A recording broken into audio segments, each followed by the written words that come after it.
¿Quiénes son los personajes más enigmáticos que desafían nuestra comprensión en las Escrituras Sagradas?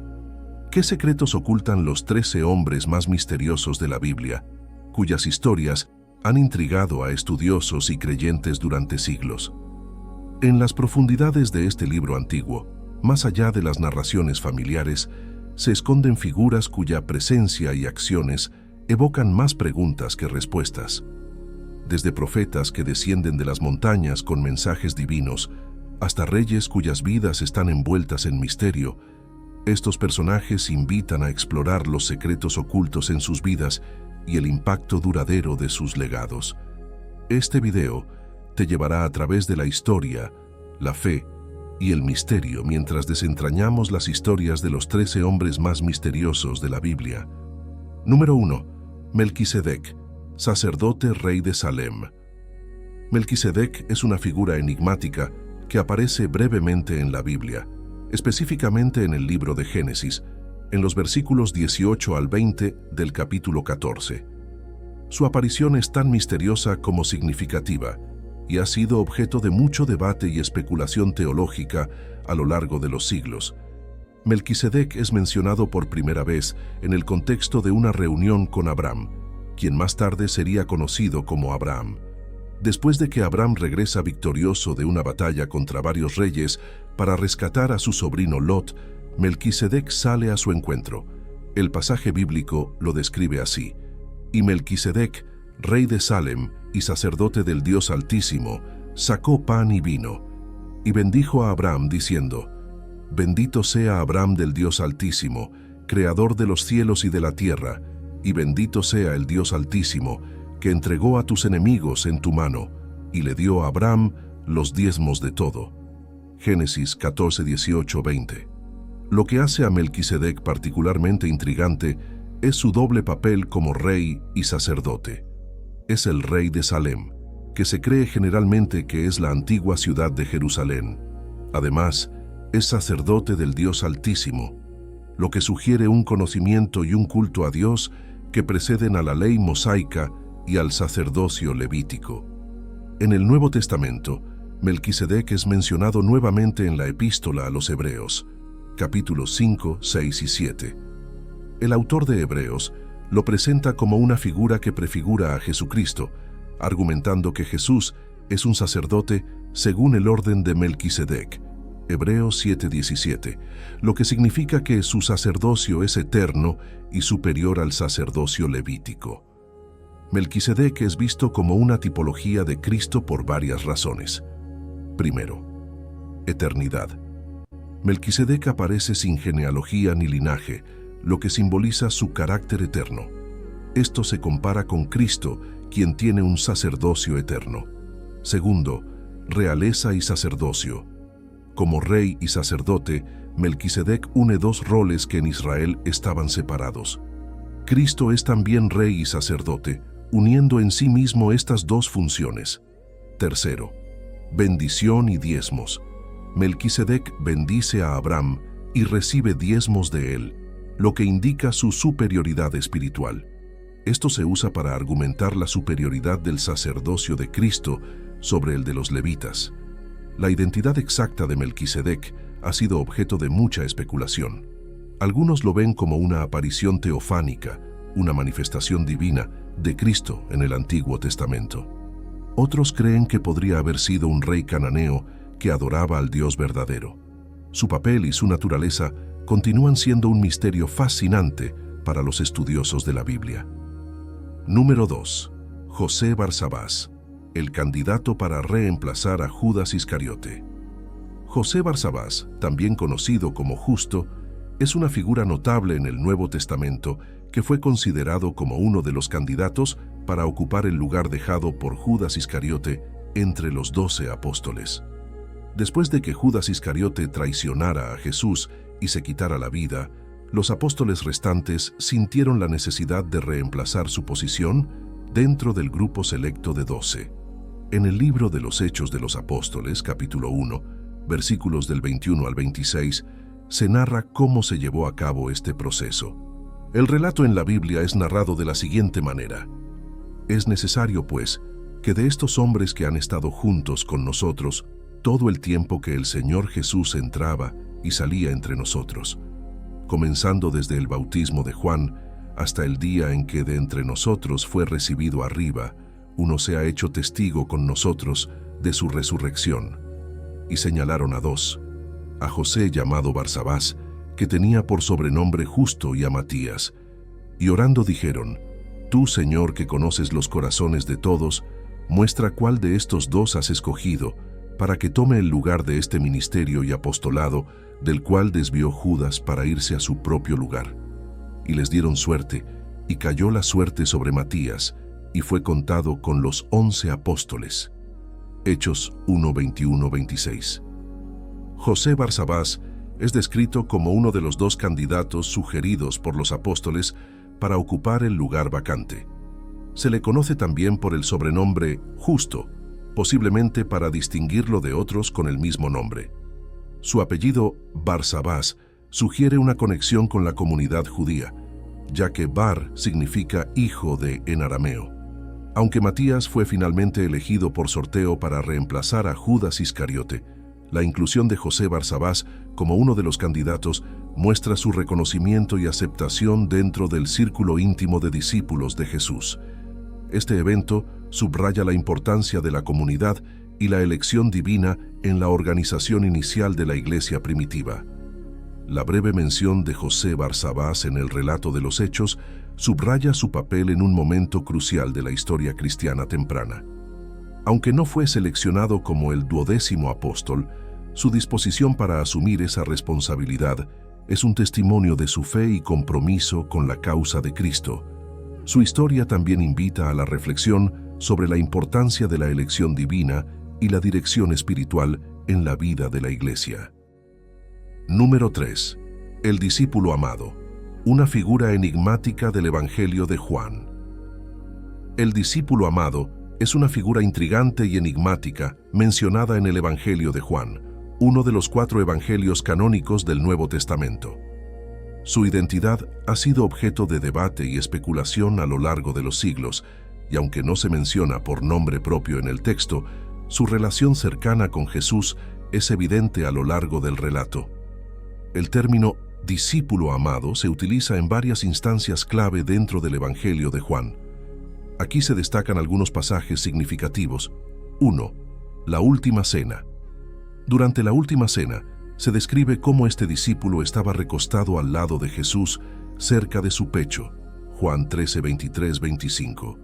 Esta posición cercana indica una intimidad especial y una relación de confianza. 2. La crucifixión.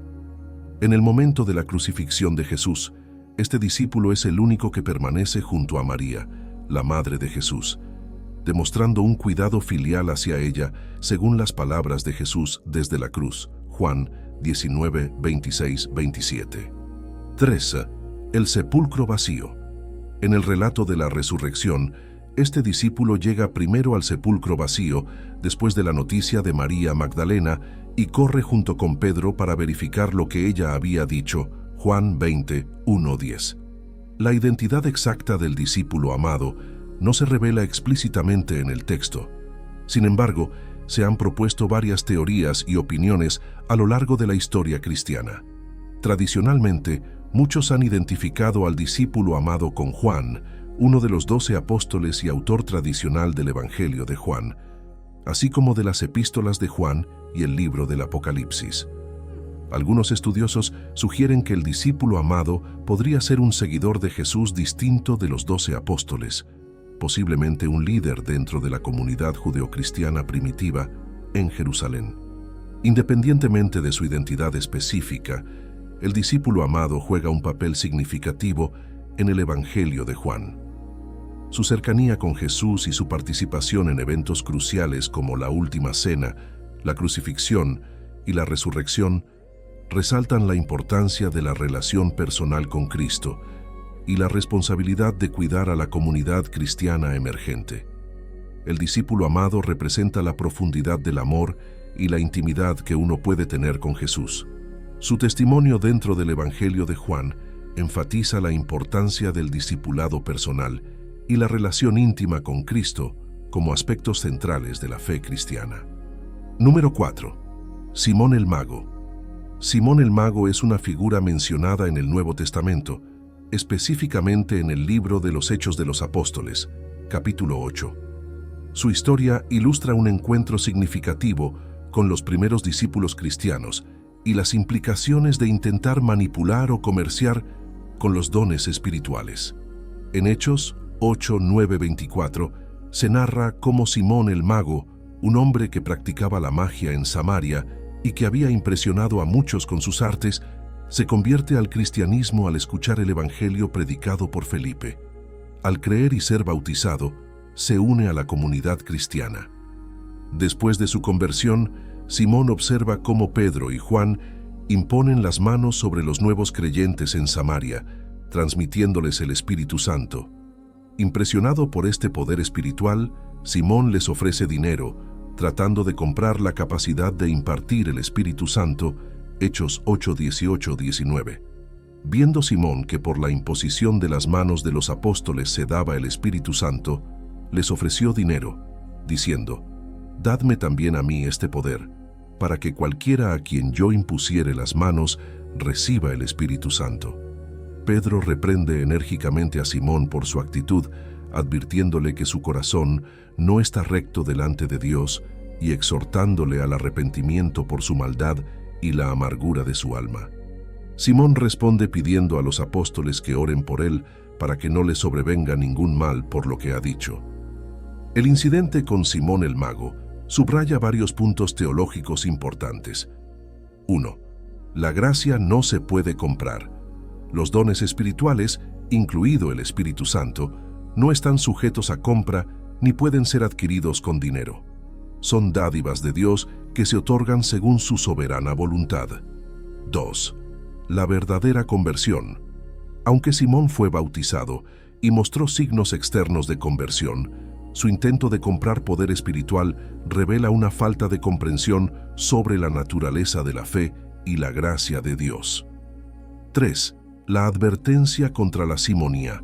El término simonía se refiere al intento de comprar o vender cargos eclesiásticos o espirituales. El incidente con Simón el Mago sirve como una advertencia severa contra tal práctica y cualquier intento de manipular lo sagrado por ganancia personal. La historia de Simón el Mago ha perdurado como un recordatorio poderoso dentro del cristianismo sobre la necesidad de una fe genuina y la comprensión de que la gracia de Dios no se puede manipular ni comercializar. Además, destaca la importancia de un corazón sincero y una motivación pura al buscar los dones espirituales y el servicio en la iglesia. Número 5. Onán, segundo hijo de Judá y su acto controvertido. Onán es conocido principalmente por un incidente registrado en el libro de Génesis, en el Antiguo Testamento de la Biblia, que involucra su relación con su cuñada Tamar y la consecuencia de sus acciones. Onán era el segundo hijo de Judá, quien era uno de los hijos de Jacob, también conocido como Israel. Judá tenía 3 hijos: Onán y Selá, o Sela. El hijo mayor de Judá, fue malvado a los ojos del Señor, y como resultado, el Señor lo mató. Génesis 38, 7. Según la ley de ese tiempo, cuando un hombre moría sin dejar descendencia, su hermano debía casarse con la viuda y tener hijos en nombre del hermano fallecido para perpetuar su linaje y heredar su propiedad. Esto se conoce como el principio del levirato. Cuando murió sin dejar hijos, Judá instruyó a su segundo hijo Onán para que se casara con Tamar, la viuda de y cumpliera con la obligación del levirato. Sin embargo, Onán sabía que cualquier hijo que tuviera con Tamar no sería considerado suyo, sino de su hermano Por lo tanto, cuando estaba con Tamar, derramaba su semen en tierra para no dar descendencia a su hermano. Génesis 38, 9. El acto de Onán, conocido como coitus interruptus o método de Onán, fue considerado desobediencia ante Dios y una forma de evadir su responsabilidad según la ley del levirato. Debido a esto, el Señor también lo vio como malvado y lo mató. Génesis 38, 10. La historia de Onán ha sido interpretada de diferentes maneras a lo largo de la historia cristiana y judía. En el contexto cristiano, se utiliza frecuentemente para discutir temas relacionados con la sexualidad, la responsabilidad y la obediencia a la voluntad de Dios. También se ha visto como un ejemplo de cómo los actos de desobediencia y egoísmo pueden llevar a consecuencias graves. Aunque la historia de Onán es breve, su acto y sus consecuencias han tenido un impacto duradero en la interpretación de la ley moral y la sexualidad dentro del contexto bíblico y religioso. Su nombre ha llegado a ser asociado con el método anticonceptivo de coitus interruptus, aunque este uso no refleja completamente la complejidad moral y teológica de su historia según se presenta en la Biblia. Número 6. Nicodemo, miembro del Sanedrín convertido en seguidor de Jesús. Nicodemo es una figura notable en el Nuevo Testamento, mencionado en el Evangelio de Juan como un fariseo y miembro del Sanedrín, el Consejo Judío Supremo en Jerusalén en tiempos de Jesús. Su encuentro con Jesús y su evolución espiritual son destacados en dos pasajes clave del Evangelio de Juan. En Juan 3:1-21 se relata cómo Nicodemo busca a Jesús de noche para tener una conversación privada. Reconociendo a Jesús como un maestro enviado por Dios debido a los milagros que realiza, Nicodemo busca comprender más profundamente las enseñanzas de Jesús sobre el reino de Dios. Durante esta conversación, Jesús le habla de la necesidad de nacer de nuevo espiritualmente, lo cual desconcierta a Nicodemo, quien interpreta literalmente las palabras de Jesús sobre el nuevo nacimiento. En Juan 7:45-52, Nicodemo aparece nuevamente en una reunión del Sanedrín, donde se discute la detención de Jesús.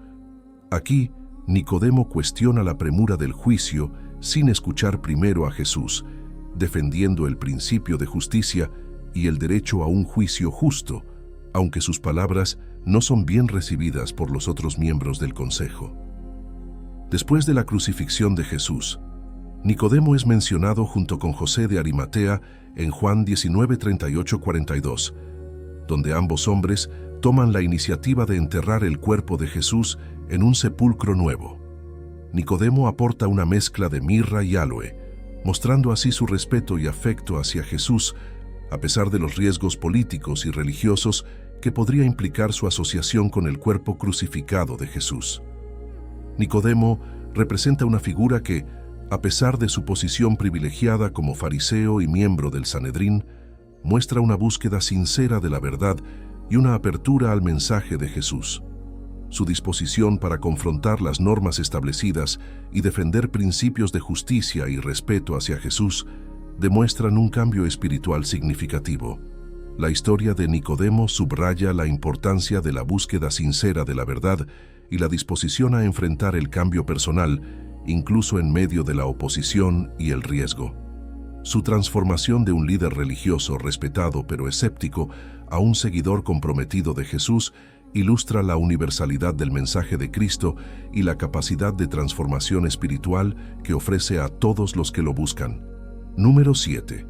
Santiago el Justo. Santiago el Justo, también conocido como Santiago el Menor o Santiago el Justo, es una figura destacada en el Nuevo Testamento y en la historia temprana del cristianismo. Se le atribuye un papel crucial como líder de la iglesia en Jerusalén y posiblemente como hermano de Jesús, aunque la relación exacta con Jesús ha sido objeto de debate entre los estudiosos. En los evangelios sinópticos, Mateo, Marcos y Lucas, se menciona a Santiago como uno de los hermanos de Jesús junto con José, Simón y Judas, Mateo 13:55, Marcos 6:3. También es conocido como el Justo, debido a su reputación de piedad y rectitud entre los primeros cristianos. Después de la ascensión de Jesús, Santiago emerge como una figura líder dentro de la iglesia en Jerusalén. Esto se confirma en varios pasajes de los Hechos de los Apóstoles y en las epístolas de Pablo, donde se le menciona como una autoridad respetada y reconocida. Hechos 12:17, Hechos 15:13-21, Gálatas 1:19. Uno de los eventos más destacados en los que participó Santiago fue el Concilio de Jerusalén, Hechos 15. donde desempeñó un papel crucial en la resolución de una controversia sobre si los gentiles convertidos al cristianismo debían circuncidarse según la ley judía. La decisión del concilio, guiada en parte por la perspectiva de Santiago, fue fundamental para la expansión del cristianismo más allá de las fronteras del judaísmo. Según testimonios históricos y tradiciones tempranas, Santiago fue martirizado en Jerusalén alrededor del año 62 después de Cristo, siendo apedreado por orden del sumo sacerdote judío. Su muerte es considerada un testimonio de su firmeza en la fe cristiana y su compromiso con el liderazgo de la iglesia primitiva. Santiago el Justo es recordado no solo por su liderazgo y contribuciones prácticas a la iglesia primitiva, sino también por su enfoque en la justicia social y su énfasis en la fe viva que se manifiesta en obras. Santiago 2, 14, 26. Su epístola en el Nuevo Testamento lleva su nombre y ofrece enseñanzas importantes sobre la fe práctica y la sabiduría cristiana. Número 8. Simón el Celote.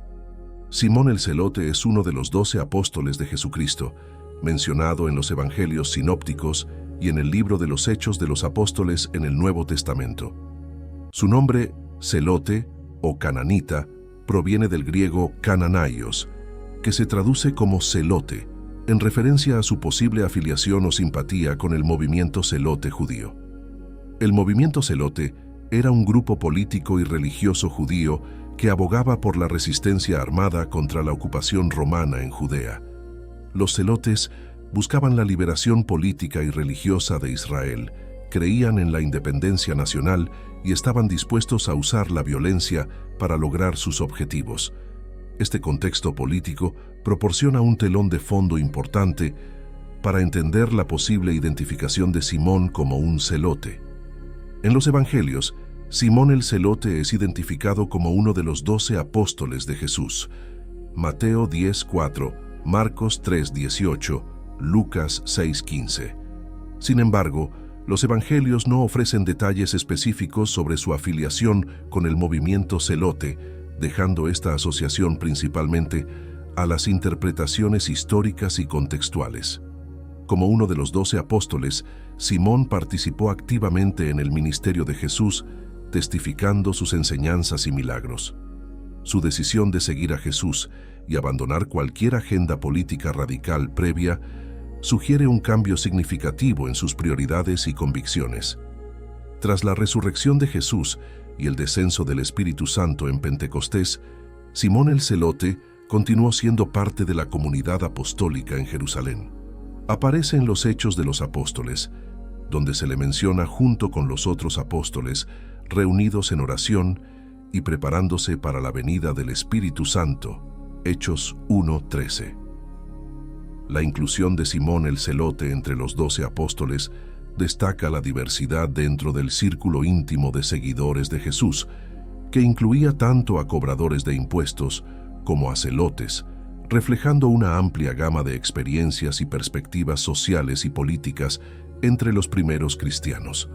Su decisión de seguir a Jesús y renunciar a la violencia como medio de cambio político subraya la transformación espiritual y moral que el Evangelio de Cristo trajo a sus seguidores. Número 9. Los Nefilim. Los Nefilim son una misteriosa y enigmática raza mencionada en la Biblia en el Antiguo Testamento, específicamente en el libro de Génesis. Su aparición se relaciona con un período antiguo antes del diluvio, donde se hace referencia a ellos como seres de gran tamaño y fuerza. La primera mención de los Nefilim se encuentra en Génesis 6:1-4, donde se describe que los hijos de Dios se unieron a las hijas de los hombres, y como resultado, nacieron hijos que eran los valientes que desde la antigüedad fueron varones de renombre. Estos valientes o héroes son interpretados comúnmente como los Nefilim. El término Nefilim proviene del hebreo antiguo y puede derivar de la raíz NFL, que significa caer o descender. Esta conexión lingüística ha llevado a varias interpretaciones y teorías sobre su origen y naturaleza. Se les describe como gigantes o seres de gran estatura y fuerza, lo que ha llevado a especulaciones y mitos a lo largo de la historia. Las interpretaciones de quiénes eran los Nefilim varían significativamente. Algunos creen que eran descendientes de uniones entre ángeles caídos, los hijos de Dios, y mujeres humanas. Esta interpretación se basa en interpretaciones antiguas y extrabíblicas que han llevado a la especulación sobre seres semidivinos o sobrenaturales. En el contexto antiguo de la narrativa bíblica, los Nefilim se presentan como una especie de antecedente histórico que contribuye a la creciente maldad y corrupción en la tierra antes del diluvio universal. Su presencia subraya la gravedad del pecado humano y la necesidad de intervención divina para restaurar la justicia y la moralidad. A lo largo de los siglos, los Nefilim han capturado la imaginación y la curiosidad de muchas culturas y civilizaciones, inspirando mitos y leyendas sobre gigantes y seres poderosos en diversas tradiciones. En el contexto bíblico, su breve mención sirve para ilustrar la profundidad del mal y la necesidad de la intervención divina para preservar la humanidad. Número 10. Naamán. Naamán es una figura destacada en el Antiguo Testamento de la Biblia, conocida por su encuentro milagroso con el profeta Eliseo que resultó en su curación de la lepra. Su historia, registrada en el libro de 2 Reyes, capítulo 5, ofrece lecciones significativas sobre fe, humildad y el poder sanador de Dios.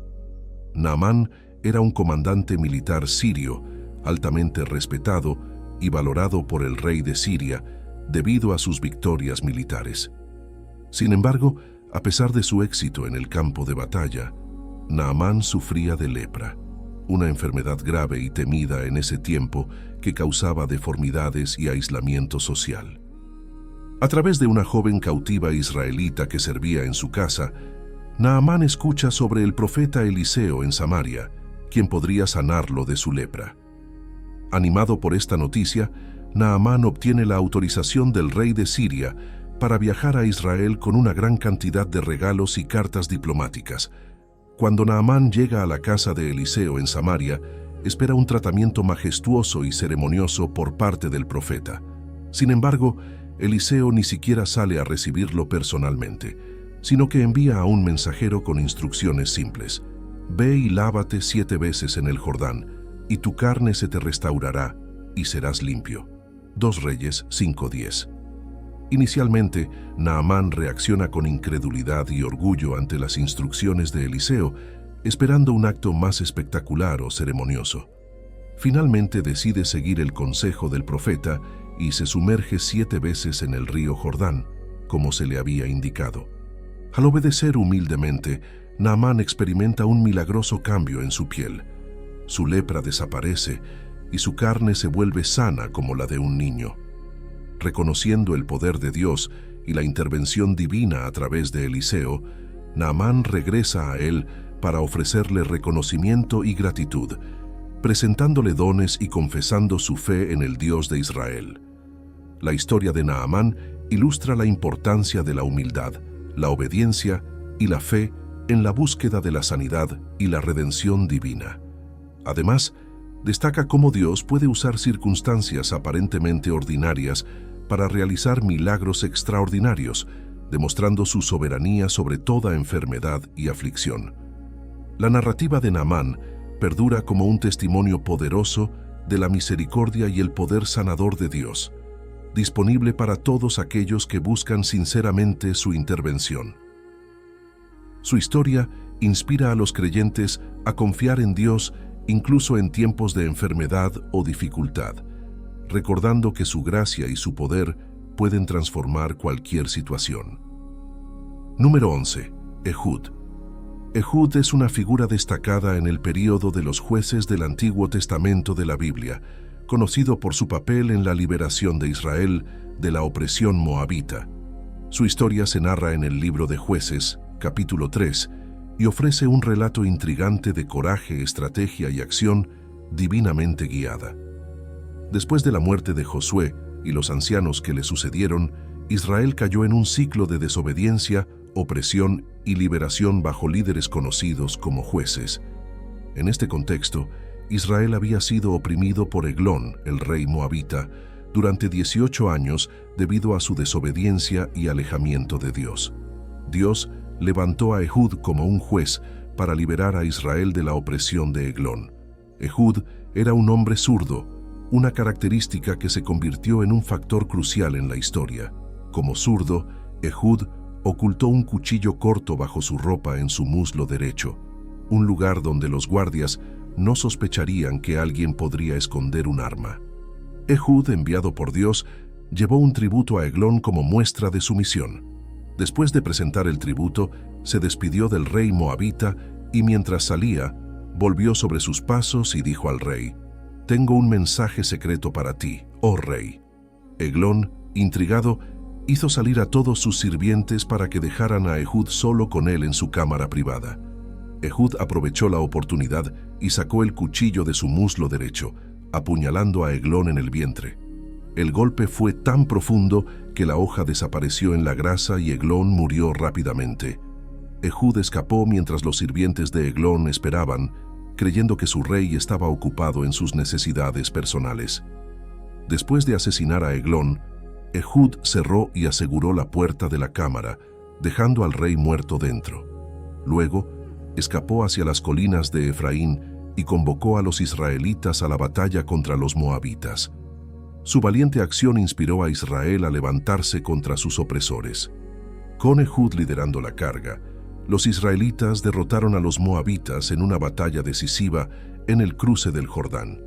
Esta victoria marcó el comienzo de un periodo de paz de 80 años para Israel bajo la guía de Ehud como juez. Ehud es recordado como un líder valiente y estratégico, elegido y capacitado por Dios para liberar a su pueblo de la opresión. Su historia subraya la soberanía divina y la disposición de Dios para usar a personas inesperadas y métodos inusuales para cumplir sus propósitos. La historia de Ehud enseña lecciones de obediencia a la voluntad de Dios, valentía en tiempos de adversidad y la importancia de reconocer y responder a las oportunidades que Dios nos presenta para actuar en su nombre. Ehud demuestra que incluso los más inesperados entre nosotros pueden ser instrumentos poderosos en las manos de Dios para la liberación y la justicia. Número 12. Coré. Coré es una figura significativa en el relato bíblico del Antiguo Testamento, específicamente en el libro de Números, capítulos 16 y 17. Su historia es un poderoso recordatorio de las consecuencias de desafiar la autoridad divina y la importancia de la obediencia. Coré fue uno de los levitas prominentes que desafiaron la autoridad de Moisés y Aarón durante el éxodo de Israel por el desierto.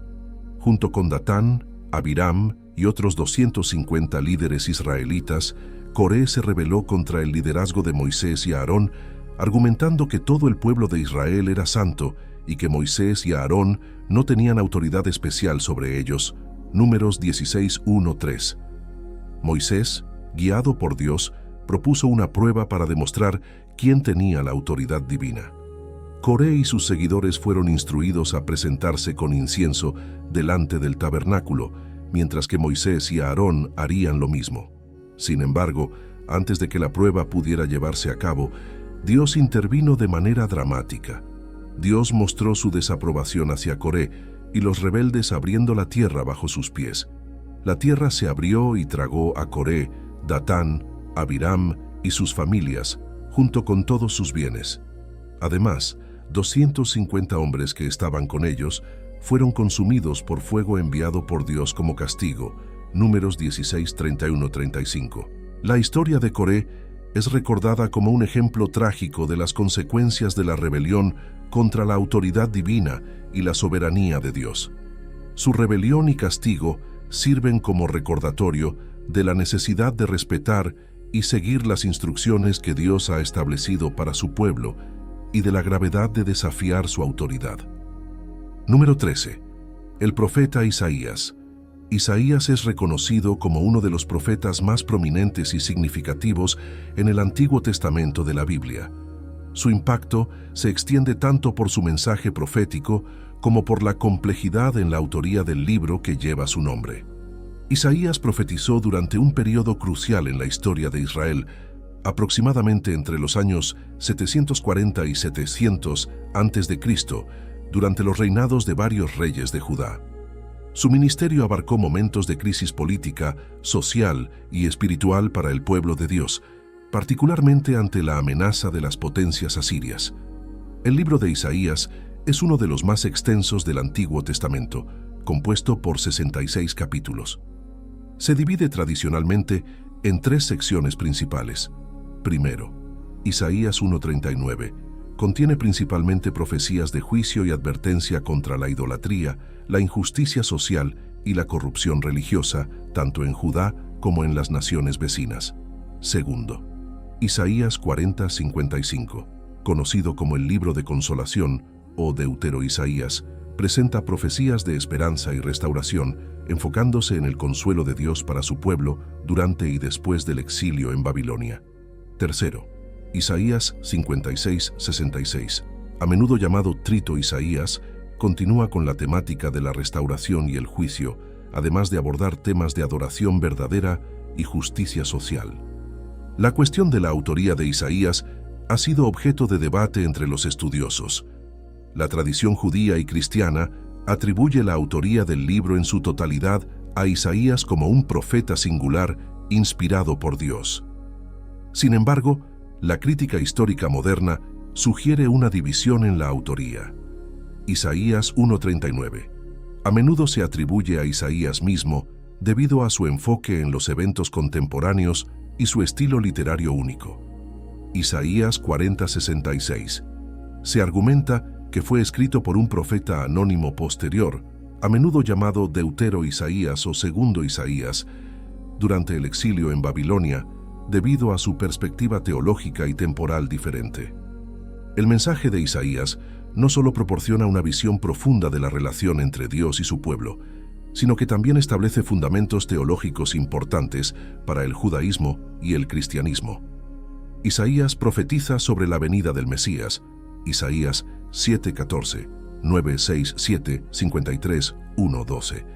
Ofrece consuelo en tiempos de dificultad y desafía a Israel a vivir en justicia y fidelidad hacia Dios. Isaías sigue siendo una fuente de inspiración espiritual y reflexión teológica para millones de personas en todo el mundo. Su llamado a la justicia social, su promesa de restauración divina y su visión mesiánica resuenan a través de los siglos, recordando la fidelidad de Dios y su compromiso con su pueblo a lo largo de la historia. En conclusión, Isaías es una figura central en la profecía bíblica, reconocido por su influencia duradera a través del libro que lleva su nombre. Ya sea considerado como un único autor o varios, su mensaje de juicio, consolación y esperanza continúa siendo relevante y poderoso para los creyentes hoy en día. Gracias por acompañarnos en este fascinante recorrido por los 13 hombres más misteriosos de la Biblia. Desde figuras enigmáticas como Melquisedec y el discípulo amado, hasta personajes históricos como Naamán y Simón el Celote, cada uno ha dejado una marca única en las narrativas bíblicas y en nuestras reflexiones espirituales. Esperamos que este video haya sido informativo y revelador, explorando no solo sus historias, sino también las lecciones espirituales y morales que podemos aprender de ellas. Si te ha gustado este contenido, no olvides suscribirte para más videos que exploran la riqueza y la profundidad de la Biblia y sus personajes. Tu apoyo nos impulsa a seguir compartiendo conocimiento y reflexión. Hasta pronto, y que tengas un día lleno de bendiciones y aprendizaje continuo, con cariño y gratitud. Ecos de la Biblia.